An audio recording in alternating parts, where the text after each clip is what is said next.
WhatsApp का दोस्तों, मेरा नाम है नितिन। और दोस्तों, काफ़ी दिनों से दिक्कत आ रही थी कि सर हिस्ट्री में, खासकर हिस्ट्री में, कि सर आंसर बताइए। काफ़ी कमेंट्स देखे मैंने, तो उसमें मैंने आंसर भी लेके आया हूँ। दोस्तों, मैं आप बताना चाहता हूँ, हिस्ट्री बहुत हार्ड आएगा पेपर। तो उसके लिए जिन बच्चों को दिक्कत आएगी है हिस्ट्री में, तो उनके लिए मैंने एक वीडियो बनाई है स्पेशल। तो वीडियो को लास्ट तक देके मैं आपको समझाऊंगा दोनों पैटर्न में, हिंदी में और इंग्लिश में, किस तरह आपका पेपर आएगा। तो वीडियो को लास्ट तक देखें, और जो बच्चे नए हैं उस चैनल को सब्सक्राइब कर दें। दोस्तों, जैसे कि आप इसमें देख रहे हैं, आपका एक पेपर 100 मार्क्स का आएगा। तो 100 मार्क्स के पेपर में आपके 4 क्वेश्चन होंगे, वो 2 मार्क्स के होंगे। जो 8 क्वेश्चन होंगे वो आपके 4 मार्क्स के होंगे। और जो आपके 6 मार्क्स के 6 क्वेश्चन होंगे वो आपके 10 मार्क्स के होंगे। दोस्तों, 60 नंबर के 6 क्वेश्चन आएंगे। तो दोस्तों, इसमें लॉन्ग क्वेश्चन काफ़ी आने वाले हैं। और लॉन्ग क्वेश्चन रटने से नहीं दोस्तों, समझने से आते हैं। तो मैं आपको समझाता हूँ। तो पहले क्वेश्चन की तरफ हम देखते हैं। ये जैसे आप देख रहे हैं, how coins help in understanding the Indian history. दोस्तों, इसमें पूछा गया है कि कोइन किस प्रकार से भारत की जो इतिहास है उसको समझने में मदद करता है। The study of coin is known as numismatic. जो स्टडी होती है इसकी, उसको न्यूमिस्मेटिक कहते हैं। It is not only individual visual element such as script and image on the coin. इसका मतलब केवल यही नहीं होता है कि इसमें केवल इमेज आती है या कुछ लिखावट आती है, पर इसका मतलब होता है मेटलर्जिकल एनालिसिस, मतलब कि किस धातु का वो बना हुआ है। Ancient coin were mostly minted in metal such as copper, silver, gold and lead. दोस्तों, जो एंशिएंट गोल्ड कॉइन थे वो 4 तरह के धातुओं से बने रहते थे: copper, silver, gold and lead. The earliest coins found in India contain certain symbols and were called punch mark coin. दोस्तों, क्या होता था, पहले कोइन होता था ना, उसको पंच मार के, एक तरीके से ये मान लीजिए कोई सांचा तैयार करके उसको गर्म करके एक मेटल के ऊपर ऐसे प्रेस करते थे, तो उससे उसको उस सांचे का जो वो है सिंबल है वो कोइन के ऊपर आ जाता था। इसको पंच मार्क कहते हैं। They were made of silver and copper. जैसे आपने दोस्तों देखा होगा, आप जैसे किसी की कंपनी का जो लोगो होता है वो स्टैम्प मारता है, इस टाइप से ही कोइन बनते थे पहले। They were made of silver and copper. ज़्यादातर वे सिल्वर एंड कॉपर के बने जाते थे 6th सेंचुरी BC में। First coin to bear the name and image of ruler issued by Indo Greek who establish control over the north west part of the subcontinent. दोस्तों, जो पहला जो coin बनाने की जो प्रथा शुरू करी गई थी वो इंडो ग्रीस के द्वारा की गई थी। इंडो ग्रीस कौन थे? चंद्रगुप्त मौर्य के समय में इंडो ग्रीक्स आए थे भारत में, उनके द्वारा की गई थी। Who establish control over the north western part of the सब continent. The first gold coin word issued by Kushana. दोस्तों, कुशाना के राज जब चला था उस समय गोल्ड के कॉइन आए थे, गोल्ड के सिक्के आए थे। ये आया था 1st सेंचुरी AD में। Some of the most spectacular gold coins for issued by Gupta rulers.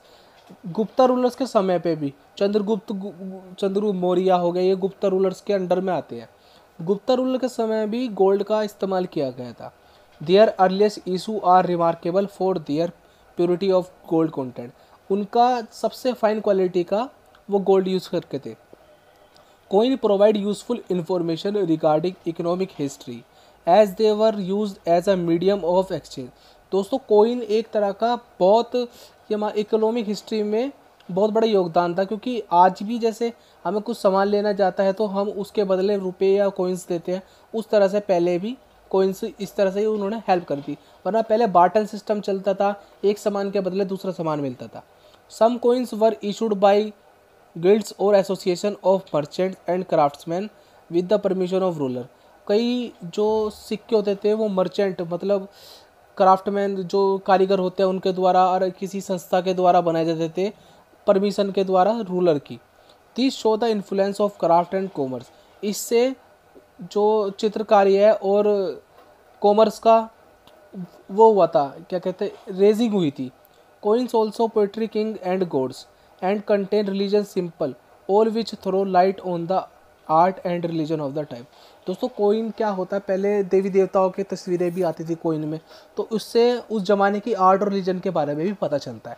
दोस्तों, अगर आपने समझ लिया क्वेश्चन तो बहुत आसान है, कुछ भी करके आप अपनी लैंग्वेज में भी बना सकते हो। अगर समझ में आ जाता है तो आप अपनी लैंग्वेज भी यूज़ कर सकते हो। देखते हैं दूसरे क्वेश्चन की तरफ। Describe the building construction of Shahjahan. दोस्तों शाहजहाँ ने जो बिल्डिंगें बनाई थी उसके बारे में आपको बताना है। जैसे आप जानते हो शाहजहाँ मुग़ल एम्पायर थे के राजा थे। शाहजहाँ ने काफ़ी सारी इमारतें बनाई हैं, ताजमहल हो गया, लाल किला, सब शाहजहाँ ने बनाया। तो पढ़ते हैं इस बारे में। Among the important monument of region of Shahjahan are Lal Qila. Lal Qila जो दिल्ली में, जिसे रेड फोर्ट कहते हैं। द मोती मस्जिद, आगरा में जो मोती मस्जिद है। The Jama Masjid in Delhi and Taj Mahal. Taj Mahal सबसे नायाब चीज़ जो बनाई है शाहजहाँ के द्वारा, वो टॉप 7 वंडर में आती है पूरे वर्ल्ड की। The Lal Qila is design as a rectangle along the bank of Yamuna river. जो लाल किला था वो रेक्टेंगल शेप में बनाया था यमुना नगर के पास में। There are 2 gates, the Delhi gate and Lahore gate. दोस्तों 2 गेट है इसके, एक दिल्ली गेट है, एक लाहौर गेट है। There is a moat that run all along the fort except on the river side. The important building inside the fort are दीवाने आम और दीवाने खास। इसके अंदर 2 तरह की इम्पोर्टेंट मीनारें हैं, फोर्ट है इसके अंदर। एक है दीवाने आम और एक है दीवाने खास। And the wrong Mahal, the Moti Masjid in Agra was an experiment with the alternative scheme of open prayer hall that had also dispensed with the minarets and replaced them with the छतरीज on the 4 corner of the prayer hall। दोस्तों इसमें क्या था, ये जो मस्जिद बनाई गई थी इस तरह से बनाई गई थी, ये खुले एरिया में बनाई गई थी। इसमें ऊपर की तरफ एक गुंबद था जहाँ पर लोग इकट्ठे होकर नमाज पढ़ सकते हैं। The Jami Masjid is larger version of the Jame Masjid in Fatehpur Sikri. It is build on the large platform. ये बहुत बड़े एरिया में बनाई गई थी। Within the mosque, there are colonnades on the 3 sides with the sanctuary along the 4th. There are the 3 marble domes rising above the sanctuary। यह पूरी तरह से मार्बल से बनी हुई हैं। The Taj Mahal represent the grandest project of Shahjahan. Taj Mahal सबसे बड़ा प्रोजेक्ट है शाहजहाँ का। The construction of Taj began in 1632 and was completed in 1643। दोस्तों ताजमहल को बनने में आपका 11 साल का टाइम लगा था। दोस्तों अगर शाहजहाँ की कंस्ट्रक्शन के बारे में आप इस तरह से लिख सकते हैं। ज़्यादा आप इसमें आप ताजमहल की डिस्क्रिप्शन कर देंगे तो तब भी आपको अच्छे मार्क्स मिल जाएंगे। The plan of the complex is rectangle with a high enclose wall and a lofty gateway in middle. The main building of Taj stand on a high marble platform on the north end of the enclosure. दोस्तों ये मैंने बताया आपको 4 गुंबद पे खड़ा एक मीनार की तरह बनाया गया है ताजमहल को। इसके बारे में आप डिस्क्राइब कर सकते हैं, अपनी लैंग्वेज में डिस्क्राइब कर सकते हैं कि ये काफ़ी खूबसूरत है, इसे देखने के लिए दूर दूर से लोग आते हैं। आप इस तरह से भी लिख सकते हैं। बात करते हैं हम अगले क्वेश्चन की तरफ। क्वेश्चन नंबर 3 ये रहा आपके सामने। How Rajputana of Mewar challenge the Mughal rule. दोस्तों राजपूताना था, जो राजपूत ऑफ मेवाड़ थे, उन्होंने किस प्रकार से मुगल रूल को चैलेंज किया था। Mewar was only region in Rajputana that had not come under the Mughal during Akbar time. दोस्तों राजपूताना था जो मेवाड़ का, वो एक अकेला ऐसा कॉन्स्टिट्यूशन था जो अकबर के अधीन कार्य नहीं कर रहा था। Jahangir follow a persistent policy to capture it. Jahangir था जो अकबर का जो लड़का था, उसने एक षड्यंत्र रचाया इनको पकड़ने के लिए। After a serious for conflict Rana Amar Singh finally agreed to accept Mughal suzerainty. दोस्तों क्या हुआ था, राणा अमर सिंह थे, उन्होंने हाथ मिला लिया था मुगल के साथ। जब कॉन्फ्लिक्ट होने की आशंका में उन्होंने हाथ मिला लिया था, कॉन्फ्लिक्ट यानी कि लड़ाई। All the territories taken from Mewar including the fort of Chittor were return to Rana Amar Singh. दोस्तों क्या हुआ था, राणा अमर सिंह को खुश होके इन्होंने मेवाड़ की सारी टेरिटरीज और फोर्ट दे दिया था चित्तौड़ का।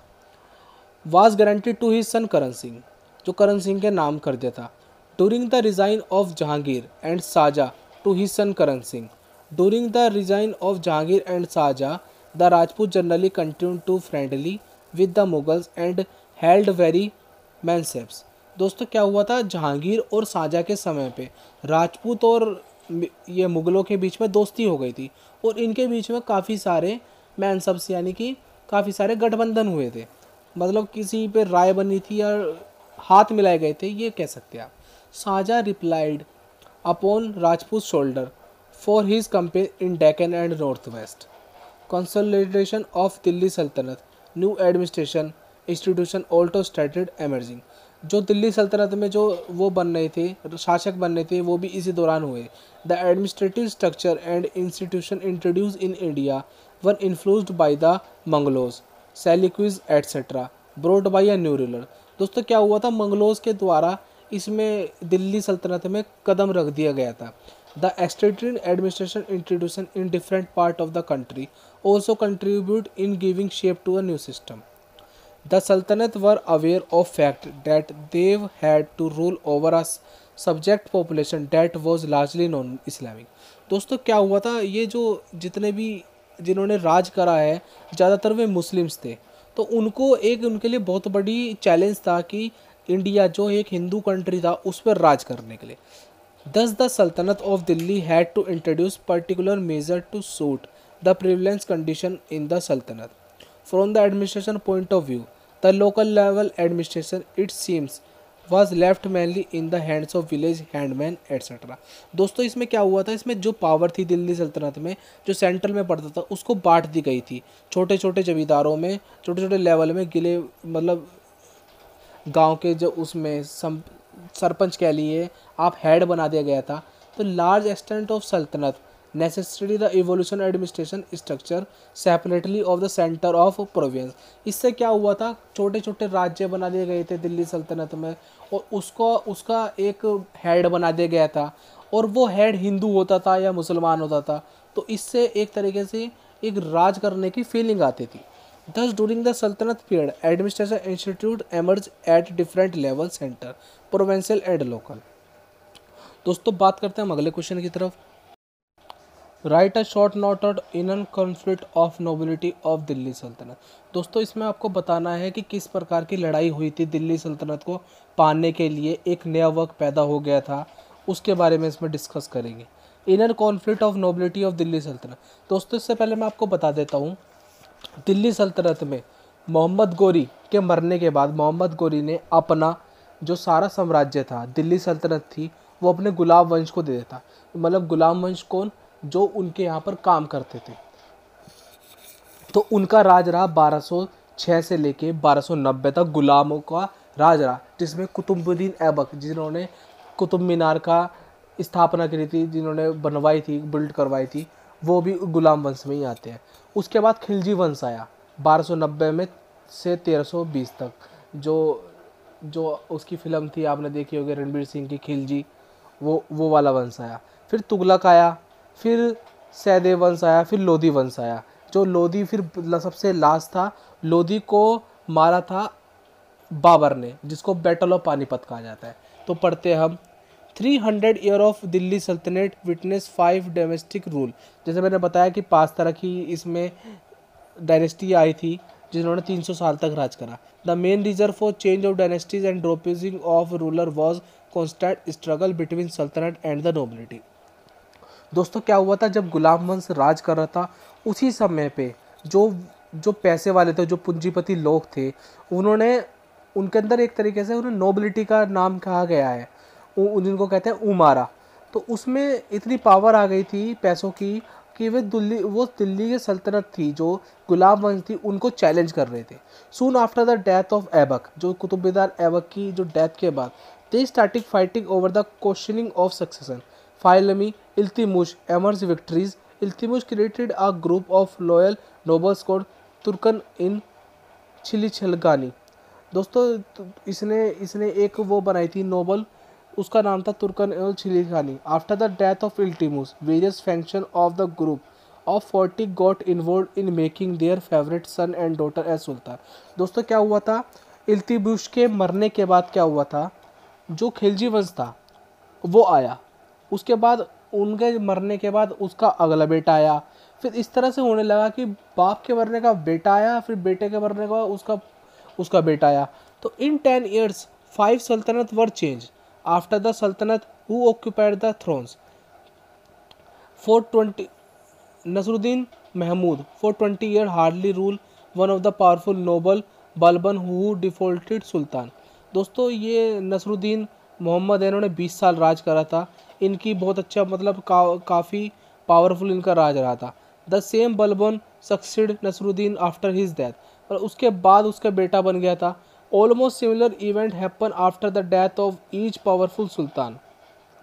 ऐसे अलाउद्दीन खिलजी में हुआ था, फिरोज तुगलक में भी हुआ था, और जितने भी इसमें आए हैं उसमें क्या हुआ था, राजा के मरने के बाद उनका बेटा आया था।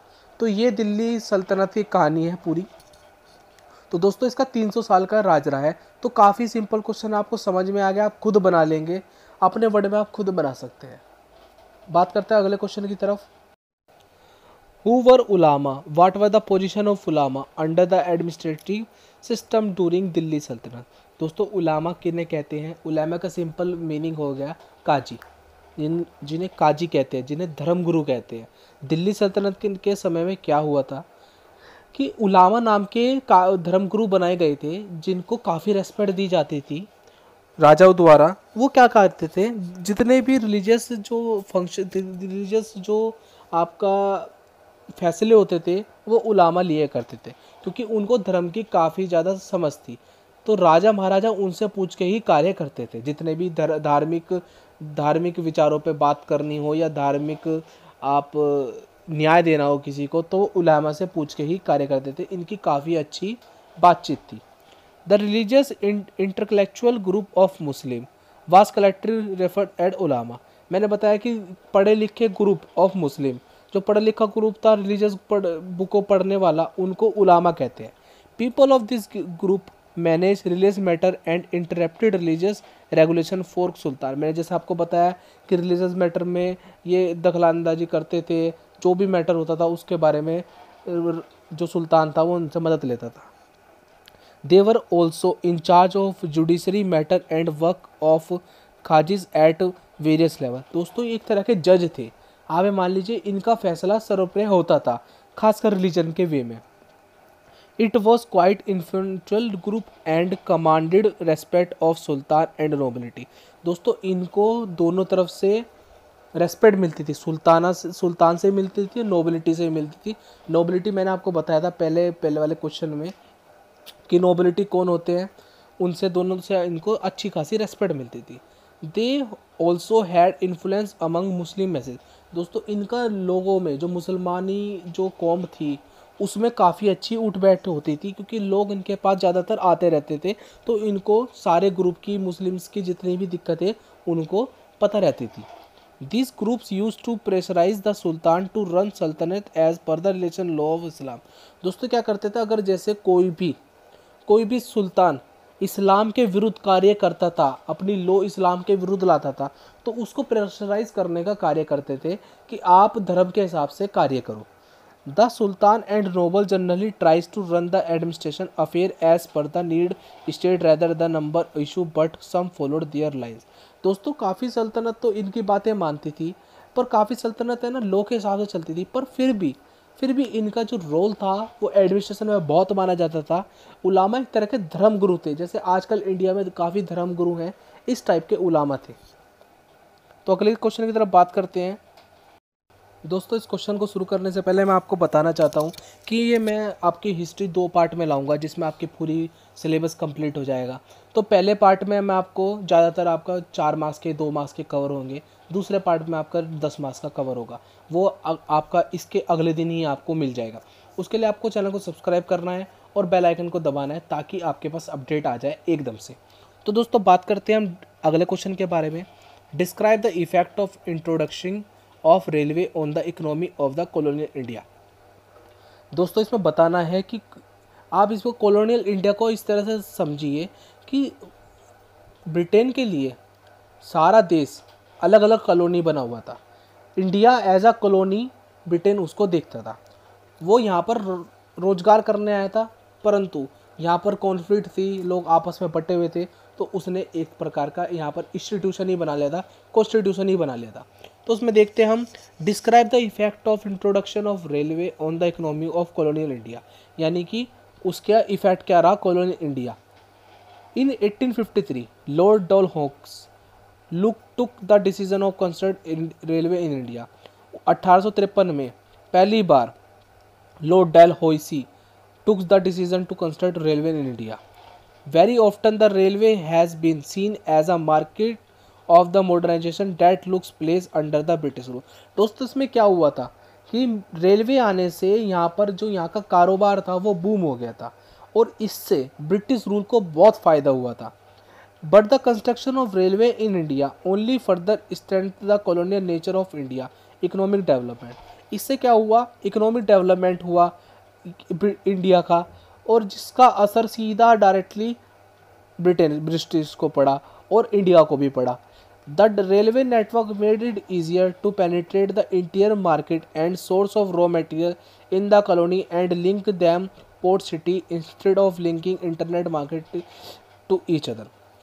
दोस्तों क्या हुआ था, अंग्रेज जो हमारे देश में आए थे वो हमारे यहाँ का रेन्यूएबल रिसोर्सेज यूज़ करने आए थे, जो हमारे यहाँ पर पाया जाता है, जैसे कोयला हो गया और काफ़ी सारी जो सोना हो गया, हीरे जवाहरात हो गए, इनको पाने के लिए, इनके ऊपर बिजनेस करने के लिए आए थे। फिर बाद में इन्होंने यहाँ पर कॉन्स्टिट्यूट राज करा। तो उसमें क्या हुआ था कि जो यहाँ का जो रॉ मटेरियल था उसको पहले क्या होता था, बिना ट्रेन के क्या होता था, ये जो रॉ मटेरियल था ये एक मार्केट से दूसरी मार्केट में इंडिया में ही बिकता था। ट्रेन के आने के बाद क्या हुआ, रॉ मटेरियल से कहीं पर मैन्युफैक्चरिंग हो रही है, फिर वो दूसरी जगह बनाई जा रही है और फिर वो ब्रिटिश में भेजी जाती थी, सी पोर्ट से ब्रिटिश में भेजी जाती थी। तो इससे ये कह सकते हैं आप, कॉलोनियल इंडिया था उसका बहुत बड़ा डेवलपमेंट हुआ था रेलवे के थ्रू और ब्रिटिश को बहुत ज़्यादा फायदा हुआ था। द रेलवे नेटवर्क वॉज दस primarily geared to serve the interests of foreign trade. Line built in Fortune region would facilitate armed movement and some famine lines were built in Sark City area. दोस्तों क्या हुआ था, विश्व युद्ध जब हुआ था इसमें भी इंडियन रेलवे में बहुत बड़ा योगदान था। उस समय जब आर्मी के इक्विपमेंट्स बनाए गए थे वो इंडिया में बनाए गए थे, फिर उसको इंपोर्ट करा गया था विदेशों में। तो इस तरह से मतलब बहुत काफ़ी रोल अदा करा है रेलवे ने। Moreover the whole project was built by British capital and the investor of British capital guarantee 5% interest which was paid out of the Indian revenue. इसमें क्या हुआ, 5% गारंटीड ब्रिटिश को देना पड़ता था। ये एक दूसरा बंद व्यक्ति होता था जो ब्रिटिश की तरफ से इसमें इन्वेस्ट करता था और उसको 5% इंटरेस्ट दिया जाता था ब्रिटिशर द्वारा इंडियन रेवेन्यू के ऊपर। Most of the high level expenses and railways equipment like machinery, railway lines and even coal to extent was imported from Britain. दोस्तों क्या होता था, जितनी भारी भारी मशीनरी थी रेलवे बनाने में, रेल थी, वो सारी इंपोर्ट होती थी विदेशों से। तो दोस्तों आज के ज़माने में भी रेलवे का बहुत ज़्यादा योगदान है और आप इसे अपने शब्दों में भी लिख सकते हैं। ऐसा कुछ नहीं है कि आपको किताबी भाषा लिखनी है, अगर आपके समझ में आता है तो आप अपनी भाषा लिख सकते हैं, कोई दिक्कत की बात नहीं है। बात करते हैं अगले क्वेश्चन की तरफ। Describe the turn of Gandhi Irwin pact 1931। दोस्तों काफ़ी इंपॉर्टेंट क्वेश्चन है, हर साल मिलता है, मैंने हर पेपर में ये क्वेश्चन देखा है, 4 मार्क्स का आपका क्वेश्चन मिलता है। दोस्तों गांधी और इरविन के बीच में एक मुलाकात हुई थी, उसको हम गांधी इरविन पैक्ट कहते हैं। इसमें क्या क्या बातें हुई थी उसके बारे में बात कर देते हैं। All people arrested for non violent protect were B release immediately. जो लोग नॉन हिंसा मतलब अहिंसा के मार्ग पर चलकर अपना बचाव कर रहे थे या गवर्नमेंट के खिलाफ लड़ रहे थे उनको छोड़ा जाए। दोस्तों क्या हुआ था, जलियांवाला बाग के बाद देश में बहुत ज़्यादा अशांति फैल गई थी, लोग बाग रास्ते पे आ गए थे और सरकार के खिलाफ, जो उस समय की ब्रिटिश इंडिया थी उसके खिलाफ लोगों ने प्रदर्शन करना शुरू कर दिया था। तो उसमें क्या होता था, प्रदर्शन करते समय जो ईस्ट इंडिया थी कंपनी थी वो लोगों को अरेस्ट करती थी। तो गांधी इरविन पैक्ट में ये हुआ था कि all people arrested for non violent protest were to be release immediately. जो लोग पकड़े गए हैं नॉन वायलेंट करते हुए भी उनको छोड़ दिया जाए। Fines that had not been collected were to be remitted. जो उन पर फाइन लगा देते, जो उनसे कलेक्ट कर दिए गए थे उनको भी रिलीज कर दिया जाए, उनको माफ़ कर दिया जाए। Confiscated land that had not been sold off yet was to be return to peasant. दोस्तों क्या होता था, जो लोग जिनके बच्चे नहीं होते थे, जिनके लड़का नहीं या लड़की नहीं, कोई आगे वंश चलाने वाला नहीं होता था, तो उनका जो ब्रिटिश इंडिया थी वो लैंड ले लेती थी अपने कब्जे में। तो इस बारे में बात करा गया है कि उनका लैंड छोड़ दिया जाए। जैसे अगर वो चाहे तो एडॉप्ट चिल्ड्रन को कर सकते हैं और उसके नाम अपनी प्रॉपर्टी कर सकते हैं, उसमें ही इस बारे में बात हुई थी। Government employees who resigned were to be treated leniently. जो गवर्नमेंट एम्प्लॉइज़ थे जिन्होंने रिज़ाइन कर दिया था, उनके बारे में एक बार विचार बनाया जाए, उनको किस तरह से वापसी रिटर्न लाया जाए या उनकी बात सुनी जाए, इसके बारे में भी गांधी ने इरविन से बात करी थी। Village along the coast were to be given the right to make salt for consumption. जो गांव थे उनको अच्छा पैसा दिया जाए और उनको उनको छूट दी जाए कि वो अपने हिस्से का नमक खा सके। The right to peaceful and non aggressive picketing was guaranteed. मतलब जो लोग पीसफुल तरीके से और नॉन एग्रेसिव तरीके से धरना करते हैं उनको परमिट किया जाए, उनको गारंटेड किया जाए। दोस्तों गांधी इरविन पैक्ट बहुत बड़ा योगदान देता है। और दोस्तों मैं आपको बता देता हूँ, जब आपका भगत सिंह थे, जब भगत सिंह को फांसी की सज़ा थी तो कहते हैं, बहुत से लोग कहते हैं गांधी जी ने भगत सिंह का सपोर्ट नहीं करा था उनकी फांसी के लिए। उनको कहा था अगर गांधी जी चाहते तो उसमें भगत सिंह को छुड़वा सकते थे, पर यह चीज़ गलत है। गांधी इरविन पैक्ट में गांधी जी ने इरविन के सामने ये बात रखी थी कि भगत सिंह की जो फांसी है उसको कम कर दिया जाए, उसको रिलीज़ कर दिया जाए, उसकी सज़ा कम कर दी जाए, पर इरविन ने इस बात को ठुकरा दिया था। तो इस बात का कन्फ्यूज़न भी आप निकाल लीजिए अपने दिमाग से। दोस्तों जो पढ़ता है उसको ही नॉलेज होती है। अगर आप पढ़ोगे, जितना पढ़ोगे तो आपको नॉलेज होगी, आप भड़क नहीं पाओगे। जैसे भी सांप्रदायिक हिंसा होती है उसके खिलाफ से भी आप बच सकते हैं। तो दोस्तों बात करते हैं अब अगले क्वेश्चन की। Write a note on Arya Samaj. What were the important social and religious movement of Arya Samaj during 19th century in India. दोस्तों आर्य समाज के बारे में बताना है, इसका सामाजिक और धार्मिक मूवमेंट के बारे में बताना है 19वीं शताब्दी के। इससे पहले मैं बता देता हूँ, इसकी जो स्थापना करी थी दयानंद सरस्वती ने करी थी, जो 1824 से 1883 तक जीवित रहे थे। दोस्तों इसमें दयानंद सरस्वती ने किसको बैन करा था? सती प्रथा को बैन करा था इंडिया में। दोस्तों पहले क्या होता था, जब किसी महिला का पुरुष मर जाता था, मतलब उसका हस्बैंड मर जाता था, तो उस महिला को जिंदा ही उस चिता में बिठा दिया जाता था अपने पति के साथ। दोस्तों आप सोच सकते हैं कितनी भयानक, कितनी दर्दनाक मौत उस महिला को मिलती थी। इंडिया में ये काम होते थे, आप सोच भी नहीं सकते हैं इस बारे में, कितनी दिक्कतें सामना करना पड़ता था। उस पे दयानंद सरस्वती खड़े हुए, उन्होंने आवाज़ उठाई और आर्य समाज की स्थापना करी। तो the most profound reform movement in the late 19th century India was Arya Samaj. It is started in Western India and Punjab and gradually spread to the large part of Hindi। दोस्तों ये इसका वेस्टर्न इंडिया में, पंजाब में इसकी स्थापना हुई थी और ज़्यादातर इसका जो पार्ट है वो हिंदी हर्टलैंड वाले, जो जहाँ पर हिंदी बोली जाती है वहाँ पर स्प्रेड हुआ। It was found one Dayanand Saraswati 1824 से 1883 तक जो जीवित रहे थे। इन 1875 ही रोट सत्यात प्रकाश और अ लाइट ऑफ ट्रुथ, मतलब प्रकाश, सच्चाई का प्रकाश। And in the same year founded the Bombay Arya Samaj. उन्होंने 1875 में बॉम्बे आर्य समाज का उद्घाटन करा था। ये 2 नंबर में भी आ सकता है आपका, ये बॉम्बे आर्य समाज का उद्घाटन कब हुआ था, किसने के द्वारा हुआ था, किसने आर्य समाज की स्थापना करी थी, या फिर इस तरह से आपका 4 नंबर का आ सकता है। The Lahore Arya Samaj was founded in 1877। Subsequently Lahore become the epicentre of Arya movement. जो लाहौर था, जो पाकिस्तान में है, वो मेन हो गया था, आर्य समाज का गढ़ हो गया था। Dayanand oppose the ritual ridden Hindu religion and called a basing it a preaching of the Vedas. दोस्तों वो वेदा के खिलाफ थे बिल्कुल, उन्होंने वेदा को एक्सेप्ट नहीं करा था। उन्होंने कहा था वेदा जो होती है वो कास्टिज्म फैलाती है, जो हिंदू में जाति बिरादरी में जो बांट रखा है लोगों को, वो उसके खिलाफ थे। Only Vedas along with the correct analytic tool were the true. जो वेदा लोगों को एक साथ जोड़ती है वही असली वेदा है। He attacks Puranas polytheism idolatry and domination of priestly class. दोस्तों इन्होंने उसके ऊपर अटैक करा था जो जो हमारे जो बुकों में लिखे हैं कास्टिज्म के बारे में, उसका इन्होंने खुल के विरोध करा था। उस ज़माने में उस कास्टिज्म का और धर्म का विरोध करना वो बहुत बड़ी बात होती थी।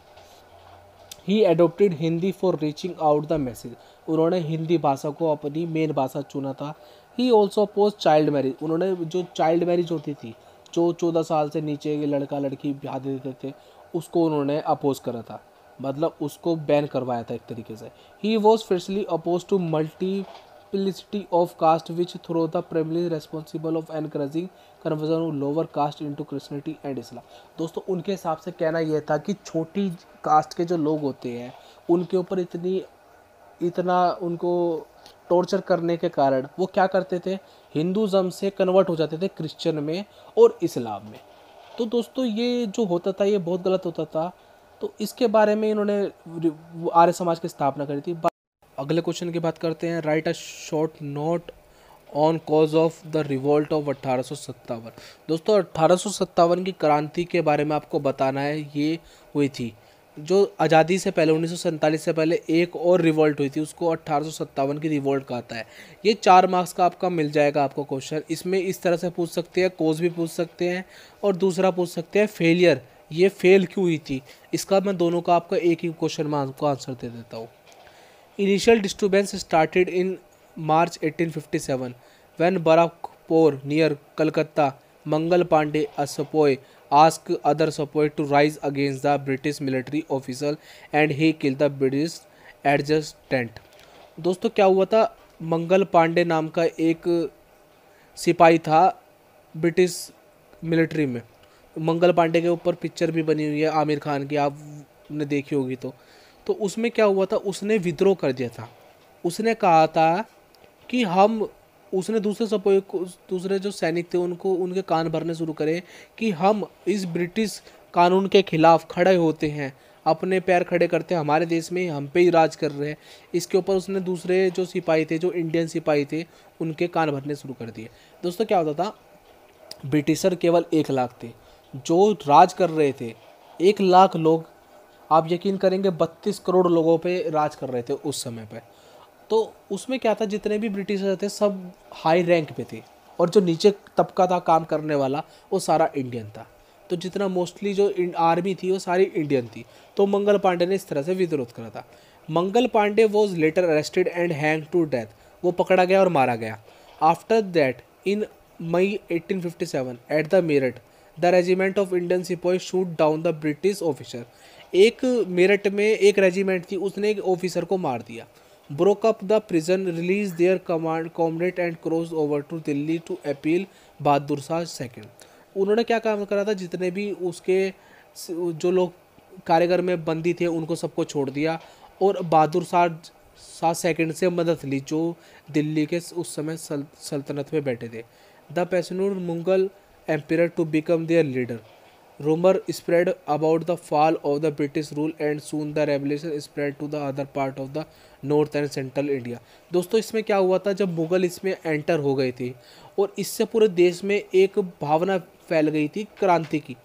तो और दूसरा एक ये भी फैली थी कि जो उसके इक्विपमेंट होते हैं, जो गन के जो बना रहता है, उसमें सुअर का मांस और गाय का मांस लगा हुआ है, इसकी जो रूमर थी वो फैल गई थी, जिससे रिलीजियस उसको अफेक्ट पड़ गया था, जिससे काफ़ी सारे जो सिपाही थे वो अगेंस्ट हो गए थे। In Awadh the sipahi proclaim that the British brought many local chef, peasant, artist, civil servant and religion major together in the revolt. काफ़ी सारे शेफ, पीजेंट, आर्टिस्ट सब उनके खिलाफ हो गए थे। और in Awadh revolt spread to Lucknow, Kanpur, Allahabad, Banaras, लोकलकांड और Gwalior, Jhansi and Bihar.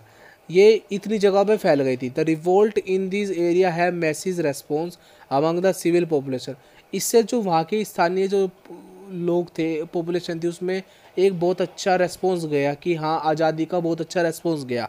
Some important leader of rebellion were Rani Lakshmi Bai, संतया तोपे, बेगम हजरत महल, नाना साहब, कुंवर सिंह ऑफ आरा। ये काफ़ी सारे इसमें लीडर थे जो उभर के आए। रानी लक्ष्मीबाई थी, बेगम हजरत महल थे, नाना साहब थे, ये उभर के आए। दोस्तों मैं आपको ये बता देता हूँ ये फेलियर क्यों हुआ। सबसे बड़ा कारण था कि इक्विपमेंट हमारे पास अच्छे नहीं थे। आर्मी के पास, जो ब्रिटिश आर्मी थे उनके पास काफ़ी अच्छे इक्विपमेंट थे। दूसरी चीज़ इसमें क्या है, कम्युनिकेशन अच्छी नहीं थी, सेंट्रलशिप लीडरशिप नहीं थे। कोई किधर से कुछ बोल रहा है, कोई कुछ बोल रहा है, तो इससे कोई लीडरशिप वो अच्छी नहीं थी। ब्रिटिश के पास सारी रिसोर्सेज थी, हम इनके पास कुछ भी आर्म्स वगैरह कुछ भी नहीं थे। इसमें फाइनेंशियल भी सपोर्ट नहीं मिली थी, जिसके कारण से ये रिवोल्ट फेल हो गई थी। What is meaning of Neolithic revolution. दोस्तों ये बहुत ज़्यादा इंपॉर्टेंट क्वेश्चन है, ये हर बार देखता हूँ मैं। न्यूलिथिक रिवॉल्यूशन क्या होता है, इसके बारे में बताना है आपको। दोस्तों न्यूलिथिक रिवॉल्यूशन क्या है, sometimes This period is termed the Neolithic Revolution on the basis of important change in man's social economic life. The use of sharp and polished Neolithic tools made it easier to cultivate soil. दोस्तों क्या होता है इस period में, जो human being था उसने इजाद किया था पॉलिश आर्म का और शार्प ब्लेड का। इसमें पोइट्री डेवलप की गई थी, जिसमें गेहूं वगैरह रख सकते हैं, ग्रेन्स रख सकते हैं। इस समय में ट्राइब्स की फॉर्मेशन हुई थी। ट्राइब्स मतलब एक संगठन, समाज का फॉर्मेशन हुई थी। इसमें एग्रीकल्चर की वो हुई थी, एग्रीकल्चर आया था इस समय में, न्यूलिथिकल टाइम में ही आया था। और डोमेस्टिकेशन हुई थी। डोमेस्टिकेशन मेन पॉइंट है। डोमेस्टिकेशन मतलब हमने इस समय में पशु पालना शुरू कर दिया था। दोस्तों ये मेन समय है जो जिसने इंसान की सोशल और इकोनॉमिक लाइफ को चेंज कर दिया था। तो काफ़ी आसान है, आप इसे खुद अपने तरीके से बता दें, फिर भी मैं पढ़ के बता देता हूँ। Sometime this period is term as neolithical revolution on the basis of important change in man social economic life. The use of the sharp and polished Neolithical tools made it easier to cultivate the soil. It was accompanied by the practice of domestication of animals. These change in turn in result in emergency of settled agriculture community. दोस्तों बहुत आसान है, आप लिख सकते हैं। मैंने आपको 4 पॉइंट बता दिए, आप उसे देख के आप बना सकते हैं। बात करते हैं अगले क्वेश्चन के ऊपर, what is non aligned movement. दोस्तों क्या हुआ था 1950 के बाद, विश्व युद्ध के बाद क्या हुआ था, दो वर्ल्ड था जो दो हिस्सों में बट गया था। एक तो हो गया था यूएसए और एक हो गया था यूएसएसआर। यूएसएसआर मतलब रशिया। तो उसमें क्या हुआ था दोस्तों, उसके बीच में कोल्ड वार चली, इन दोनों देशों के बीच में कोल्ड वार चली। कोल्ड वार का क्वेश्चन 10 मार्क्स का आएगा, वो मैं आपका सेकंड पार्ट में बनाऊंगा। तो दोस्तों उसमें कोल्ड वार में क्या हुआ, ये जो वर्ल्ड था दो हिस्सों में बट गया। एक देश कुछ देश यूएसए को सपोर्ट कर रहे थे, कुछ देश यूएसएसआर को सपोर्ट कर रहे थे।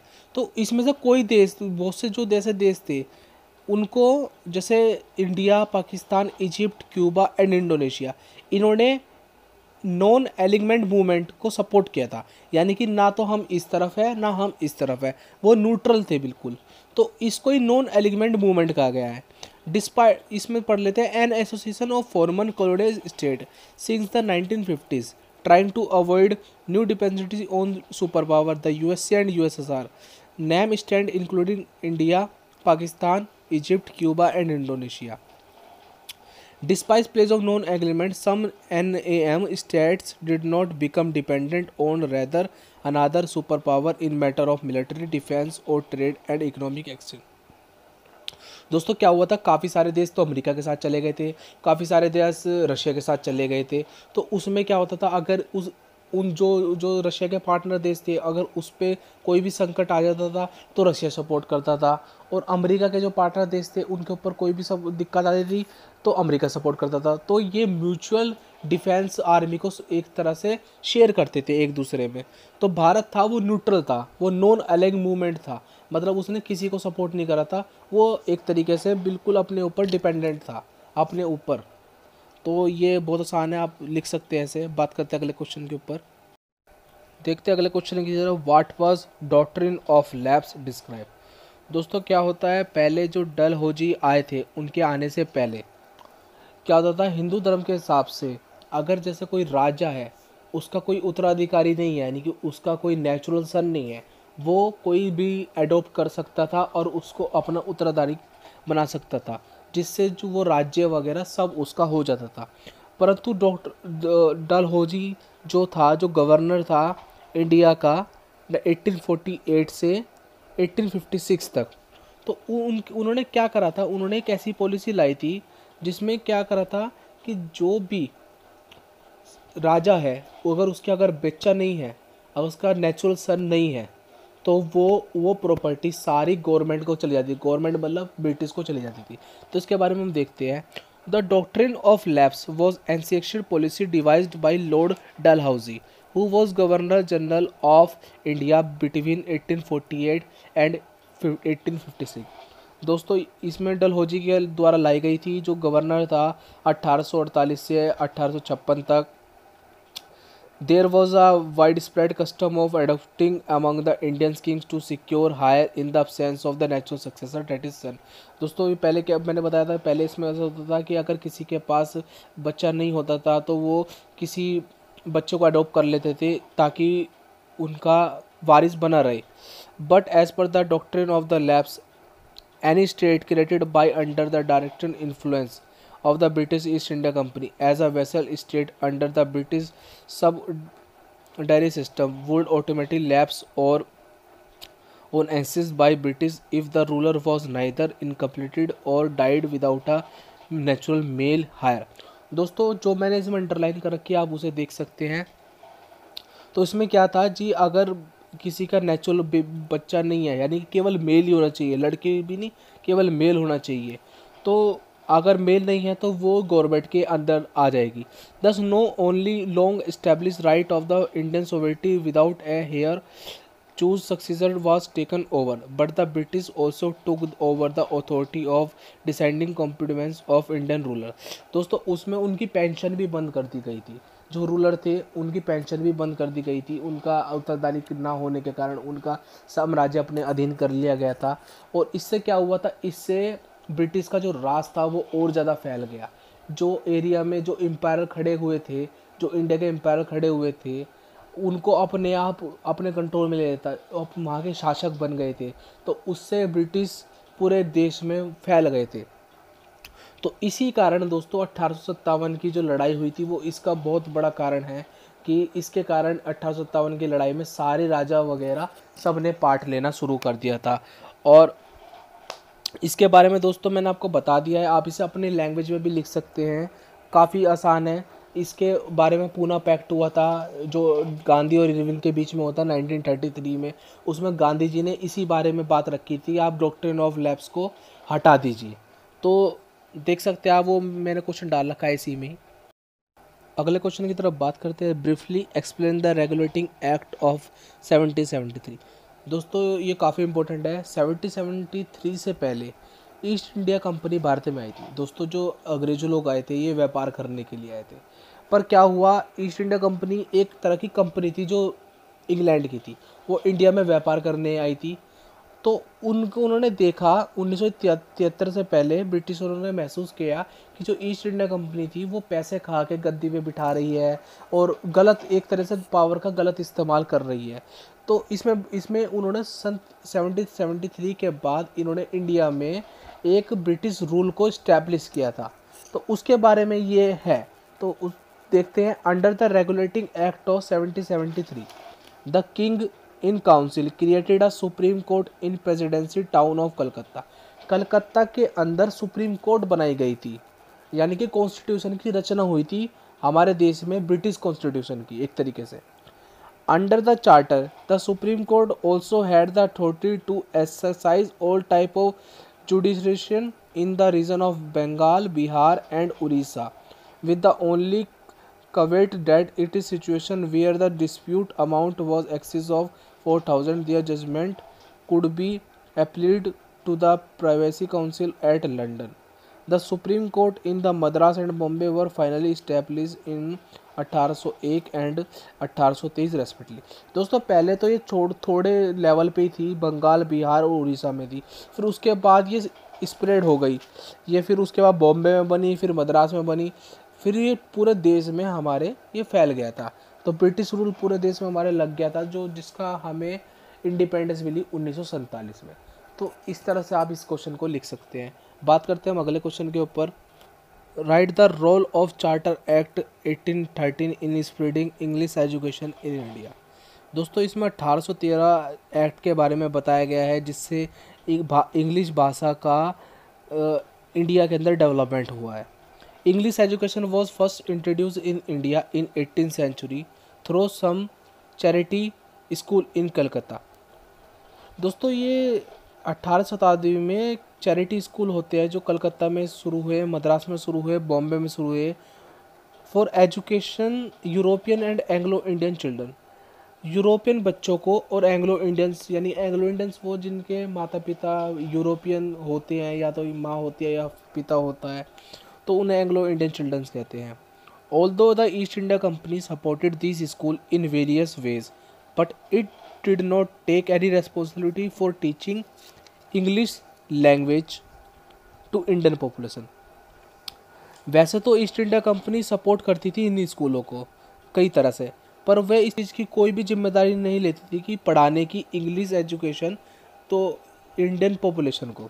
The beginning was finally made in the year 1813 through a charter act. इसकी शुरुआत 1813 में हुई बढ़ने की. This act allows missionaries to travel to India. इस एक्ट के द्वारा संस्था बनाई गई, जो लोग बनाए गए जो ट्रैवल करते थे इंडिया में. These missionaries were also seen to spread Western literature and teaching of Christianity through English medium. दोस्तों ये मिशनरीज होते हैं जो अपने एक मिशन पे निकलते हैं कि उन्होंने पूरे देश में घूमे और इंग्लिश लैंग्वेज के बारे में लोगों को जागरूक करा और क्रिश्चियनिटी के बारे में जागरूक करा. जैसे क्रिश्चियनिटी के बारे में जागरूक करा, जैसे आप देख सकते हैं साउथ साइड में 2.5% जो लोग हैं वो क्रिश्चियन पाए जाते हैं. उसका मेन सबसे बड़ा रीज़न यही था, उन मिशनरीज़ के कारण ही क्रिश्चियनिटी फैली थी इंडिया के अंदर. More importantly this act ask the company to spend 1 lakh rupees annually. 1813 के समय में 1 लाख रुपए खर्च करने का बजट दिया गया था इसके ऊपर कंपनी को. पहला है इसमें encouraging Indian education classes, reviving and improvement of literature, कि लोगों को इंडियन एजुकेशन क्लासेस को इनके बारे में प्रोत्साहित करना, इंग्लिश के बारे में. पहला तो इसका ये था. Promotion of science among Indians, मतलब लोगों के अंदर साइंस को डेवलप करना. However this clues were interrupted differently by different people. ये अलग अलग लोगों को अलग अलग तरीके से बताया गया है, ये बात अलग है. पर इंग्लिश लैंग्वेज का इंडियन उसमें बहुत बड़ा योगदान है. एक थ्रू इंग्लिश लैंग्वेज भारत में साइंस का और टेक्नोलॉजी का डेवलपमेंट हुआ और लोगों की जो पहले रीजनल पढ़ाई होती थी, जैसे कि पहले क्या होता धार्मिक पढ़ाइयाँ होती थी, इंग्लिश लैंग्वेज आने के बाद फिर हम इंटरनेशनल पढ़ाई भी करने लगे देश के अंदर. पहले केवल हमें ये पढ़ाया जाता था धार्मिक, जैसे श्री राम के बारे में या इस्लाम के बारे में या क्रिश्चियनिटी के बारे में ये पढ़ाया जाता था. और इंग्लिश लैंग्वेज आने के बाद में डेवलपमेंट हुआ इंडिया के अंदर पढ़ाई के क्षेत्र में. तो बात कर लेते हैं अगले क्वेश्चन के बारे में. Describe the battle of Stalingrad. दोस्तों ये मैं आपको बताना चाहता हूँ, ये इसका पहला पार्ट है. अगर आपको पूरी हिस्ट्री कवर करनी है तो आपको सेकंड पार्ट देखना है, ये जो आपको मेरे चैनल पे मिल जाएगा. सब्सक्राइब कर ले मेरे चैनल को और बेल आइकन को दबा ले तो आपके पास सारी नोटिफिकेशन आ जाएगी. तो पढ़ते हम. Describe the battle of Stalingrad. During the summer of 1942 Hitler army continued its offensive in Soviet Union. दोस्तों 1942 समर की बात है. हिटलर आर्मी एक तरह से बेइज्जती कर रही थी सोवियत यूनियन की. सोवियत यूनियन यानी कि रशिया. तो Hitler against hope for victory but advance of Germany was checked at Stalingrad. दोस्तों हिटलर था वो अपनी जानता था कि वो हार जाएगा, पर फिर भी उसने अपनी जर्मनी की जो आर्मी थी उसको स्टालिनगढ़ में रख दिया, एक तरीके से वहाँ पर तैनात कर दिया. By November the Germany armies was in around Stalingrad, यानी कि नवंबर और जनवरी में पूरी आर्मी स्टालिनगढ़ में आ गई थी. But they were encircled by the Soviet troops, पर वो सारी की सारी जो थी वो सोवियत ट्रूप्स के द्वारा मतलब वो घेर ली गई थी. All supplies to Germany army cut off, सारी सप्लाई जर्मनी आर्मी को सब कट ऑफ कर दी गई थी. The Russia winter again took its toll and by 31st 1943 the Germany army had collapsed. और विंटर आते आते 1943 तक जर्मनी की सारी जो आर्मी थी वो ख़त्म कर दी गई थी. और ये Germany and there leaves lost almost 2.5 lakh man in battle. Germany ने 2.5 लाख आदमी अपने गंवाए थे. Which mark the turning point in the war, जिसने पूरी वार को चेंज कर दिया था. Soviet union also suffer very heavy loss in the terms of dead and bound. Soviet Union यानी कि रशिया ने भी काफ़ी इसमें काफ़ी दिक्कत का सामना करना पड़ा था, उनके भी काफ़ी लोग मरे थे. तो दोस्तों इस तरह से आपका स्टालिनगढ़ की जो घटनाएं बता दी मैंने आपको, बैटल ऑफ स्टालिनगढ़। इसी तरह से आपके 3T ऑफ वर्सेलिसी भी आती है, उसके बारे में भी मैं आपको अगली वीडियो में बताऊंगा अपनी, आप उस पर चेक कर सकती हैं। ये आपको 15 क्वेश्चन है, मोस्ट इंपॉर्टेंट क्वेश्चन है। और मैं आपको बता, अगर आपने इसको कर दिया और जो अगले पार्ट को कर दिया तो आप 100 में से 90+ मार्क्स आप इजीली ले आएंगे। तो दोस्तों प्लीज़ इस वीडियो को शेयर करें उन बच्चों पर जिनको नहीं पता इनके बारे में, जो आपके दोस्त हैं उनको शेयर करें ताकि उनकी हेल्प हो सके। दोस्तों बाय बाय, टेक केयर और best of luck bye for exam. Bye bye.